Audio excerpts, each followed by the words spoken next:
Professor Adrian Vale had spent most of his life studying beginnings. He had examined embryos before their hearts formed, watched transparent shells tremble beneath laboratory lights, and written papers explaining how a few microscopic cells could become bone, blood, memory, instinct, and fear. For 37 years he had taught comparative embryology at Northbridge University. His students remembered him as a quiet man who never raised his voice and never entered a classroom without carrying an old leather notebook. At 68, Adrian retired from full-time teaching. The university still invited him to deliver 2 paid lectures each week, partly because of his reputation and partly because nobody else could make the development of an egg sound like the opening chapter of the universe. Retirement gave him something he had never possessed before: time. It also gave him the freedom to pursue an idea that would have destroyed his academic career if he had spoken about it publicly. Adrian believed that evolution did not erase possibilities completely, it buried them. He believed that the genetic instructions of ancient life might survive in broken fragments scattered across modern species. A sequence controlling the hollow bones of a bird might once have belonged to something larger. A reptile's resistance to heat, a crocodile's armored skin, a serpent's flexible spine, and the unusual respiratory system of certain birds might be pieces of a biological design that no longer existed as a complete creature. For years, Adrian had compared legends from civilizations that had never contacted one another. Dragons appeared in Europe, Asia, Africa, the Americas, and the islands of the Pacific. Their bodies differed, but certain details remained strangely consistent: enormous wings, reptilian scales, intelligence beyond that of ordinary animals, and the ability to release fire or burning vapor. Most researchers considered those similarities evidence of shared human fears. Adrian considered another possibility. What if humanity had not imagined dragons? What if humanity had remembered them? He understood how irrational the idea sounded. He also understood that science had often begun with a question that sounded irrational before anyone found evidence. Using nearly all his retirement savings, Adrian designed an incubation system unlike anything used in agriculture or medicine. It did more than regulate heat and humidity. It could apply controlled electromagnetic fields, alter atmospheric pressure, deliver nutrients through microscopic needles, monitor cellular development, and activate or suppress selected genetic instructions during the earliest stages of embryonic formation. He named it the Genesis Chamber. The first version existed only on paper. The second occupied half of his garage. The third nearly burned down his house.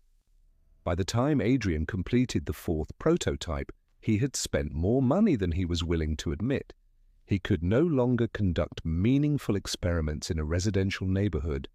The power consumption alone was enough to attract attention, and the machine produced low vibrations that traveled through the walls at night. He needed isolation. 43 kilometers outside Northbridge, beyond a neglected forestry road, Adrian found an abandoned textile factory surrounded by pine trees and overgrown fields. The property had once employed nearly 200 people. Now its windows were broken, sections of the roof had collapsed, and weeds grew through cracks in the concrete floor. The main structure covered almost 700 square meters. It had 2 floors, a wide loading entrance, several storage rooms, and an underground maintenance area. Behind it stretched nearly 3 acres of fenced land bordered by dense forest. Nobody wanted it. The nearest village was 12 kilometers away, and the cost of restoring the building was greater than the property's market value. Adrian purchased it for less than the price of a small city apartment. He told the real estate agent that he intended to establish an experimental agricultural research center. It was the first of many lies he would tell to protect something that did not yet exist. Over the next 7 months, repair crews transformed the ruin. They replaced the roof, reinforced the floors, installed industrial power lines, repaired the water system, and fitted the rear garden with drainage channels. Adrian had the largest interior hall divided into 3 sections. One became a laboratory, another became cold storage, and the third remained an open containment area with reinforced walls and a ceiling nearly 8 meters high. The workers assumed he planned to breed large birds. Adrian never corrected them. When the renovations were finished, he transported the Genesis chamber piece by piece inside unmarked wooden crates. He worked at night, assembling its circular frame, nutrient pumps, monitoring arms, thermal plates, and artificial atmosphere system. He connected dozens of sensors to a private computer network. The chamber could record millions of developmental changes every hour, but Adrian soon discovered that no human being could interpret that amount of data fast enough. He needed a second mind. Using open-source systems, university research software, and several biological models he had legally licensed, Adrian constructed an artificial intelligence assistant. He called it EVE, an abbreviation for Embryonic Viability Engine. EVE was not conscious. Adrian reminded himself of that whenever its voice sounded too human.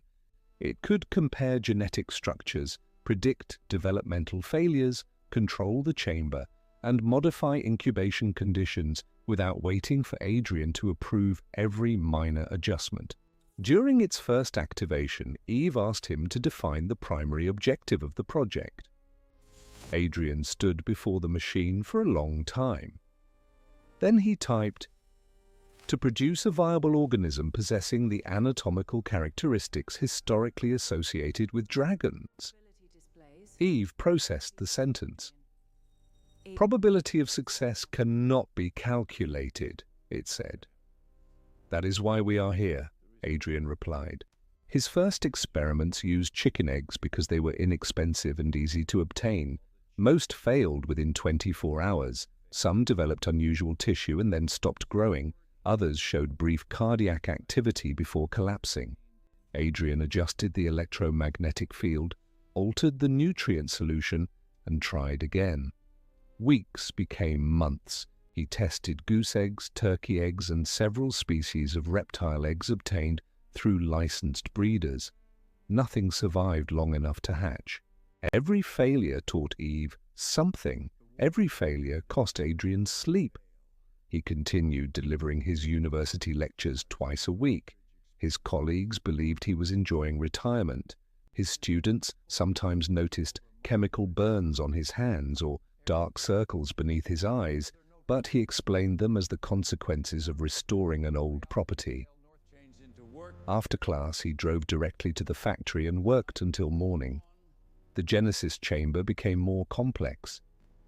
Eve began identifying relationships Adrian had overlooked. It suggested using the respiratory development of birds as the structural foundation, reptilian genes for skin formation, specialized enzymes from heat-resistant microorganisms, and a modified digestive system capable of producing highly combustible compounds. Adrian rejected the final proposal.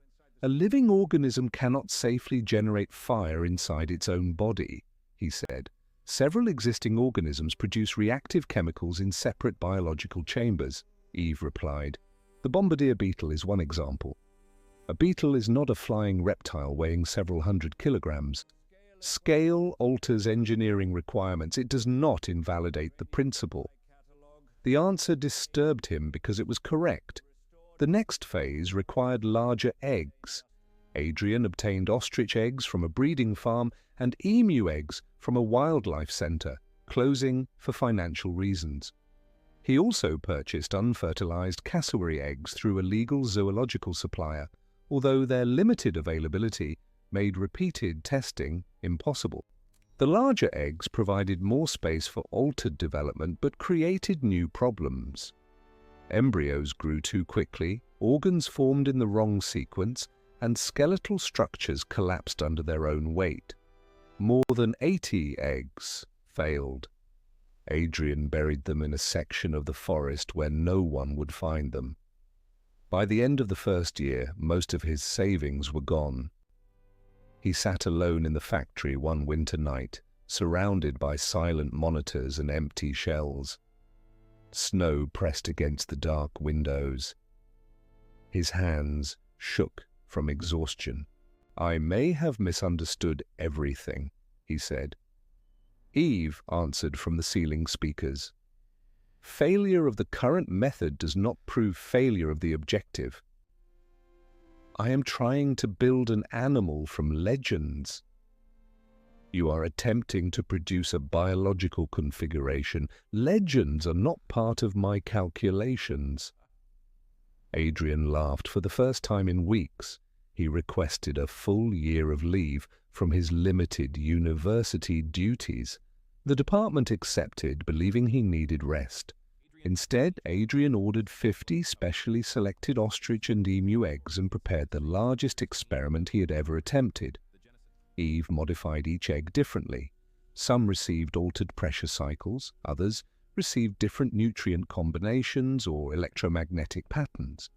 The machine ran continuously for 32 days. One by one, the embryos failed. By the 46th day, 49 eggs showed no viable activity. Only one remained uncertain.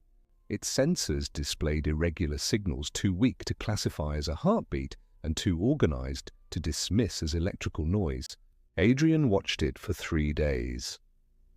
Nothing changed. On the 4th night, he fell asleep at the control desk. A sharp sound woke him. At first, he thought part of the machine had broken. Then he heard it again. A small crack. One of the eggs moved inside the chamber. Adrian stood so quickly that his chair fell behind him. A thin fracture appeared along the shell. Something struck the inside once, paused, and struck again. "Eve, analyze." Internal movement confirmed. "Is it alive?" "Cardiac rhythm is present. Respiratory activity is unstable." Adrian opened the chamber and lifted the egg onto a padded table. It was warmer than his hands. He pressed his ear against the shell and heard a faint, scratching sound. The crack widened, but the creature inside was too weak to break free. "Should I assist it?" "Shell intervention may cause vascular damage," Eve warned. "Remove fragments only from the upper fracture line." Using surgical tools, Adrian broke away pieces no larger than his fingernail. A clear membrane appeared beneath the shell. Behind it, something dark moved. For nearly an hour, he worked under Eve's guidance. Then a small head emerged. The creature's skin was black-gray, soft and folded. Its eyes were closed. 2 tiny ridges curved backward from its skull. Its mouth opened without sound, revealing a pale tongue and rows of soft, undeveloped teeth. When Adrian removed the remaining shell, he saw 4 thin legs, a long tail, and a pair of wet wings pressed against its back. The creature fit inside both his hands. Adrian began to cry. He had prepared himself for failure so completely that success felt impossible to understand. The newborn opened one golden eye. For a few seconds it stared at him. Then it pushed its head against his palm. Adrian named it Aeron. For the first week, Aeron could not regulate his body temperature. Adrian built a transparent medical enclosure beside the Genesis chamber and slept on a folding bed nearby. He fed the creature through a soft tube using a mixture of milk proteins, egg nutrients, minerals, and processed meat. Eve adjusted the formula almost every day. Aeron grew quickly. Within 3 weeks he could stand. Within 6 weeks he followed Adrian's movements with clear recognition. Within 2 months he had grown larger than a house cat. His scales hardened into a deep charcoal color, except along his chest, where they reflected a faint copper glow. His wings unfolded slowly, revealing membranes crossed by strong red veins. His eyes became brighter and more expressive than Adrian had expected. Aeron did not behave like a reptile. He watched, he remembered, he learned. Adrian taught him simple signals. One raised hand meant stop, 2 taps on the floor meant come, a whistle meant food, a closed fist meant danger. Aeron mastered each signal after only a few attempts. Soon he responded to spoken words. Aeron, stay, back, home, no. Good. Adrian began speaking to him constantly. He described the weather, explained the machines, complained about his aching knees, and read passages from books while Aeron rested beside him. The creature never spoke, but Adrian stopped feeling that he was talking alone. At 4 months, Aeron became dangerously ill. His body temperature rose beyond the range of the sensors. He refused food, and his breathing produced a clicking sound. Eve detected swelling around 2 unknown organs near the base of his throat. Adrian feared those organs were the failed result of the fire-producing system. For 3 nights he remained beside Aeron, cooling his body, injecting antibiotics and clearing fluid from his airway. At one point, Aeron's heart stopped for 11 seconds. Adrian pressed both hands against the creature's chest and begged him not to die. The heart started again. When Aeron recovered, his behavior changed. He stayed closer to Adrian. He became aggressive whenever unfamiliar vehicles approached the property. If Adrian left the containment hall, Aeron waited beside the door until he returned. By the time Aeron was 1 year old, he stood nearly as tall as Adrian's shoulder. His appetite became difficult to satisfy. He consumed fish, poultry, and large quantities of raw meat. Adrian converted the rear garden into a secure habitat. He raised the surrounding wall, covered parts of it with camouflage netting, and built a shelter from steel beams and insulated concrete. Aeron disliked being enclosed, but he trusted Adrian enough to remain. Adrian's life narrowed around him. He stopped attending social events. He ignored calls from former colleagues. He sold his city house and moved permanently into a small apartment he constructed on the factory's upper floor. Aeron became his research, his responsibility, his secret, and eventually something Adrian had never expected: family. At 18 months, Aeron was strong enough to bend metal bars with his jaws. His wings were wider than the loading entrance, but he had never flown. He would climb onto raised platforms, spread them, and jump awkwardly to the ground. Adrian suspected the enclosed garden was not large enough. He also feared what would happen if Aeron ever cleared the wall. Then, without warning, Adrian disappeared from the factory. Police officers had stopped him while he was returning from a livestock supplier. A construction contractor who had worked on the factory had used Adrian's identity and financial information in an equipment fraud scheme. Several expensive industrial devices had been purchased under Adrian's name and resold abroad. The police believed Adrian had used his scientific background to organize the operation. He was arrested before he could contact anyone.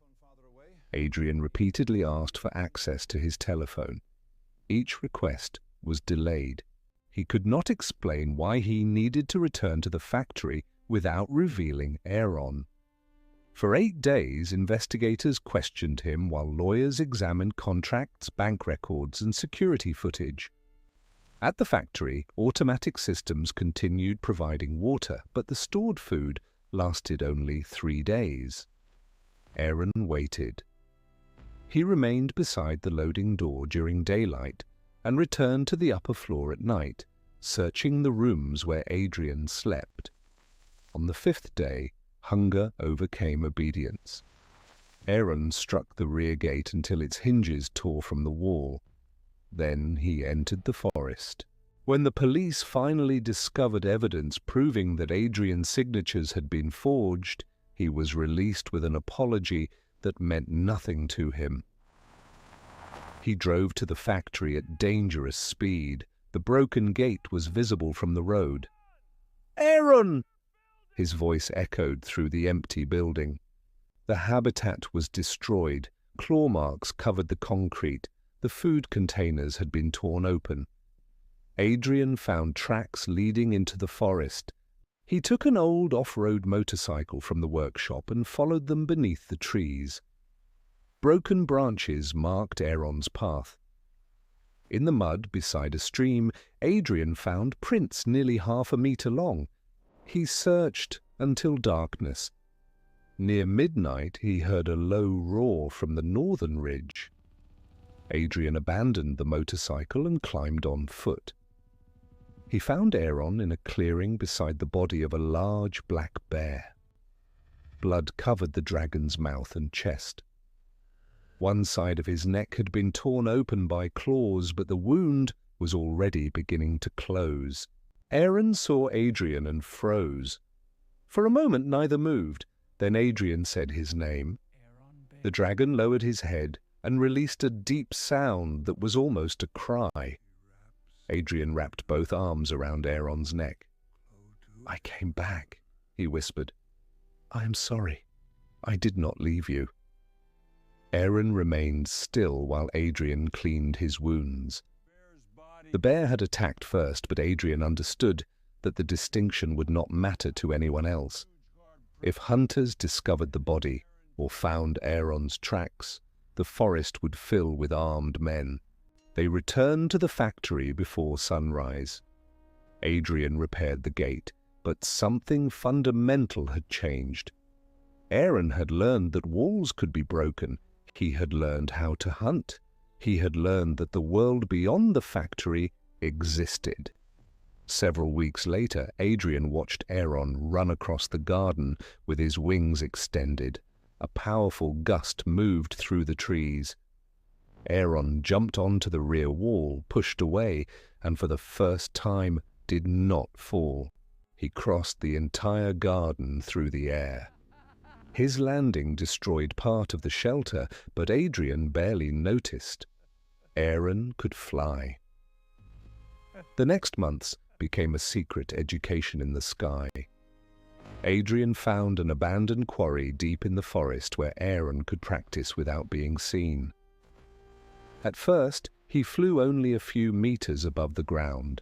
Then he learned to turn, climb, dive, and use rising currents of warm air. Adrian followed on the motorcycle, calling instructions that Aeron somehow understood. The dragon's body continued to grow. By his second birthday, he was almost 7 meters long from head to tail. His wings stretched more than 12 meters across. Feeding him became financially impossible. Aeron began hunting deer and wild boar in isolated parts of the forest. Adrian tried to limit him to areas far from farms and roads, but instinct could not be controlled like a laboratory machine. Reports began appearing online. A farmer claimed that an enormous bird had crossed the moon. 2 hikers described a winged animal moving above the trees. A truck driver reported seeing glowing eyes beside the road. Most people laughed. Adrian did not. One morning, Aeron returned from a hunt and coughed violently. A cloud of heated vapor escaped his mouth and scorched the grass. Eve detected changes in the organs near his throat. The glands were producing 2 separate chemicals. When mixed under pressure and exposed to a catalyst in Aeron's mouth, they ignited. Adrian spent weeks teaching him not to release them accidentally. The first controlled flame lasted less than a second. It burned through a steel drum. Adrian stared at the molten edge. For the first time since Aeron's birth, he was afraid of what he had created. Aeron sensed the fear and lowered his head. Adrian touched his face. "You are not a weapon," he said. "Do you understand me? You will never be a weapon." Aeron closed his eyes beneath Adrian's hand. Soon afterward, Adrian began building a riding harness. He used lightweight aluminum supports, reinforced leather, climbing equipment, and emergency release mechanisms. He designed it so nothing pierced or restricted Aeron's wings. A safety belt connected Adrian to the central frame. Their first flight together took place after midnight. Aeron ran across the quarry floor, opened his wings and lifted into the darkness. Adrian felt the earth disappear beneath him. For several terrifying seconds he could not breathe. Wind struck his face. The forest became a black ocean below. Then Aeron climbed above the clouds. Moonlight spread across their surface like silver. In the distance, the lights of Northbridge glowed along the horizon. Adrian laughed, shouted, and cried at the same time. Everything he had sacrificed seemed small from that height. They flew together many nights afterward. Aeron learned to respond to pressure from Adrian's knees and movements of the harness. They crossed valleys, followed rivers, and watched storms form far below them. Those flights were the happiest moments of Adrian's life. They were also the reason the secret ended. Military radar operators detected an unidentified flying object moving too slowly for an aircraft and too quickly for a bird. At first, the signals were dismissed as atmospheric interference. Then the object appeared again. And again. A surveillance drone was sent to investigate. Aeron noticed it before Adrian did. He turned sharply and disappeared into cloud cover, but the drone recorded enough: wings, a long tail, and a human figure on its back. The following week, Adrian noticed an unfamiliar vehicle parked near the forestry road. 2 days later, he found a small camera hidden in a tree overlooking the factory. He destroyed it. That evening, 3 people approached the front gate. They claimed to be wildlife researchers investigating reports of an unusual animal. Adrian denied everything. One of them looked past him toward the reinforced rear wall. "We only want to make sure nothing dangerous is living here," she said. "Nothing is living here except an old professor," Adrian replied. They left, but Adrian knew they would return. He searched maps for a place beyond roads, hunters, and radar stations. Nearly 400 kilometers offshore lay a volcanic island removed from most navigation routes. It had fresh water, dense vegetation, steep cliffs, and no permanent population. Adrian called it Ash Island. He transported supplies in stages using a small boat he purchased under another name. Then, on a moonless night, he loaded food, tools, medicine, solar equipment, and Eve's portable data core into containers attached beneath Aeron's harness. They left the factory before dawn. Aeron carried Adrian over the ocean. The journey exhausted him, but they reached Ash Island before sunrise. Adrian removed the tracking components from the harness and destroyed every electronic device that could reveal their position. For several months, they lived without fear. Adrian built a wooden house above the beach. Aeron slept inside a shallow cave overlooking the sea. The island provided goats descended from animals left there decades earlier, fish, and enough open space for flight. Adrian collected rainwater, powered his equipment with solar panels, and continued studying Aeron's development. Aeron explored every part of the island. Sometimes he disappeared beyond the cliffs and returned with salt drying on his scales. He learned to dive into the ocean and catch large fish with his claws. Adrian began to believe they had escaped the world. He was wrong. The government had tracked the direction of their final radar signal. Satellites later detected unusual thermal activity on Ash Island. Analysts compared the heat patterns with the shape recorded by the drone. One morning, Aeron stood outside the house and stared toward the horizon. Adrian heard engines. Several minutes later, two helicopters approached from the east. A naval vessel waited beyond the reef. Armed personnel landed on the beach, while a woman in a grey field jacket walked forward with her hands visible. She introduced herself as Dr. Mara Keene, Director of the National Biological Security Division. Adrian recognized her as the woman who had visited the factory. "We know what Aeron is," she said. "You know what he looks like," Adrian answered. "That is not the same thing. We have followed you for months. He has killed protected wildlife, entered controlled airspace, and demonstrated an unknown incendiary capability. He has never attacked a human being. Not yet." Aeron remained behind Adrian, wings partly open. Soldiers raised their weapons.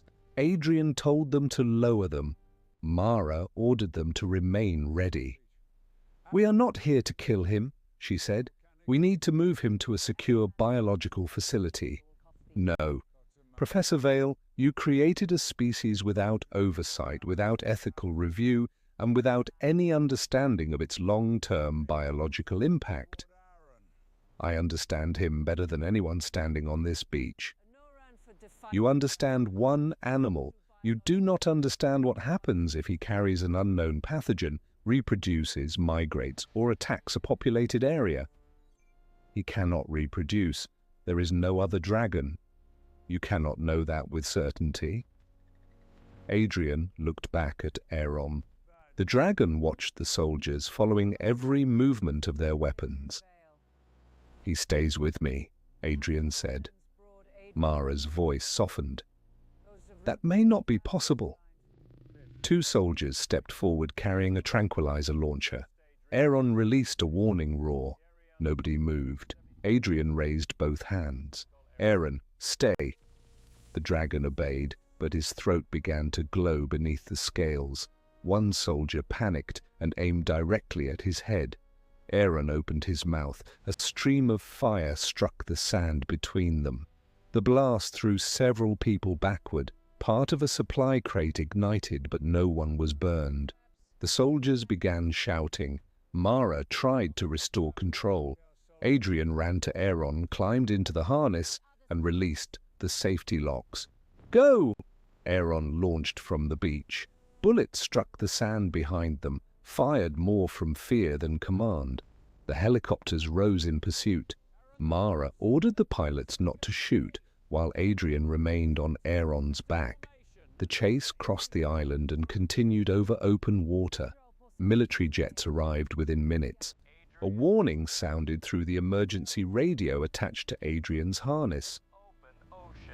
"Professor Vale, descend immediately. You are carrying a dangerous biological organism into international airspace." "He's not carrying me," Adrian replied. "We are leaving together. If you do not turn back, force will be used." Aeron flew low above the ocean, using waves to hide from radar. The helicopters fell behind, but the jets remained. Adrian searched for somewhere to land. Ahead lay a small rocky island, barely large enough for a few trees. Aeron descended toward it. Soldiers arrived by helicopter before Adrian could remove the harness. They surrounded the shoreline while the jets circled overhead. Mara stepped onto the rocks. "Please do not make this worse," she called. "You made it worse the moment you pointed weapons at him." "We cannot allow an animal capable of burning through steel to move freely. He understands restraint better than the frightened men surrounding him." One of the soldiers moved behind Adrian. Aeron saw him and turned. The soldier fired a tranquilizer dart. It struck Aeron beneath the wing. The dragon roared and released fire toward the sky. The nearest helicopter pulled away, but its tail rotor passed through the flames. The aircraft spun, struck the water, and overturned. Aeron jumped into the sea, lifted the sinking helicopter with his claws, and pushed it toward the rocks. He had been attacked. He still saved the people inside. For several seconds, everyone watched in silence. Adrian looked at Mara. "You saw that?" Mara did, but the officers aboard the naval vessel saw only a helicopter brought down by fire. New orders arrived. Aeron was now classified as an immediate hostile threat. Mara argued against lethal action, but command was transferred to the military. A second dart struck Aeron's neck. Disoriented and frightened, he took flight without Adrian. "Aeron, come back!" The dragon circled once, but gunfire erupted from the shoreline. He turned toward the open ocean. The jets followed. Adrian tried to run after him, slipped on the wet rocks and fell to his knees. Through the radio, he heard pilots receiving authorization to fire if Aeron approached shipping or populated territory. "He is wounded," Adrian shouted. "He is escaping from you." No one answered. Far above the water, Aeron struggled to remain level. The tranquilizer slowed his reactions.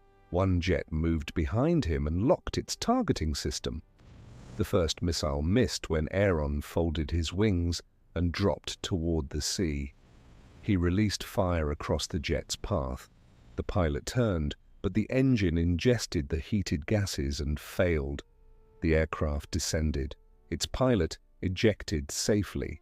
A second jet fired. The missile exploded near Aeron's left wing. The blast tore the membrane and sent him spinning downward. He recovered only meters above the ocean. Adrian could see everything from the island. He called Aeron's name until his voice broke. The dragon turned back toward him. Even wounded, even surrounded, he was trying to return. Military command interpreted the turn as an attack on the island. A final missile was launched. It struck Aeron in the chest. The explosion illuminated the ocean. Aeron fell through smoke and fire, hit the water, and disappeared beneath the surface. Adrian stopped breathing. For a moment, the world became completely silent. Then he ran into the sea. Soldiers caught him before the water reached his shoulders. "Let me go! He's alive!" Sonar from the naval vessel detected a large body descending below the surface. The signal moved weakly. Aeron was still alive. Adrian heard the report through the radio. He turned toward Mara. "Bring him up. Please, you can save him." Mara contacted the vessel and ordered an immediate recovery operation. The military commander refused. The creature had already disabled 2 aircraft. If it recovered underwater and escaped, the danger would continue. A depth-guided explosive was prepared. Mara stood between Adrian and the soldiers. "That is unnecessary," she said into the radio. The answer came without emotion. "Threat containment has been authorized." Adrian screamed at them to stop. The explosive entered the water. Several seconds passed. A dull force moved beneath the ocean. The surface rose in a wide circle, then collapsed. The sonar signal disappeared. Adrian fell to the rocks. Nobody spoke. Mara removed her earpiece. The soldiers avoided looking at him. The sea carried small pieces of black scale toward the shore. Adrian picked up one of them and held it against his chest. 2 years earlier, he had wanted to prove that dragons could exist. Now he would have given anything to make the world believe Aeron had never existed at all. Adrian was taken into custody. The government seized the factory, the Genesis chamber, Eve's remaining systems, and every biological sample they could find. Official statements described the incident as the destruction of an unauthorized experimental aircraft involved in a military security breach. The helicopter crew survived. The pilot of the damaged jet survived. No human being died because of Aeron. That fact was removed from every classified summary. For 11 months, Adrian was held while officials debated whether to prosecute him publicly or erase the case entirely. Eventually, he was released under permanent restrictions and ordered never to discuss his research. He returned to an empty apartment in Northbridge. The university cancelled his lectures. Former colleagues avoided him. The public knew nothing. But the government had overlooked one thing. Before leaving for Ash Island, Adrian had separated Eve's memory into 2 data cores. He took one with him and hid the other beneath the old factory's underground floor. It contained every stage of Aeron's development. It also contained hundreds of hours of recordings. Aeron learning to walk, Aeron recovering from illness, Aeron waiting beside the factory door, Aeron's first flight, Aeron carrying Adrian above the clouds, and the moment Aeron saved the people inside the helicopter that had come to capture him. Adrian retrieved the data. He did not rebuild the Genesis chamber. He did not attempt to create another dragon. Instead, he released the entire archive across thousands of public networks, universities, news organizations, and scientific institutions. The files spread faster than governments could remove them. The world saw Aeron. People argued about whether Adrian had been a genius, a criminal, a father, or a madman. Scientists condemned his methods while secretly studying his results.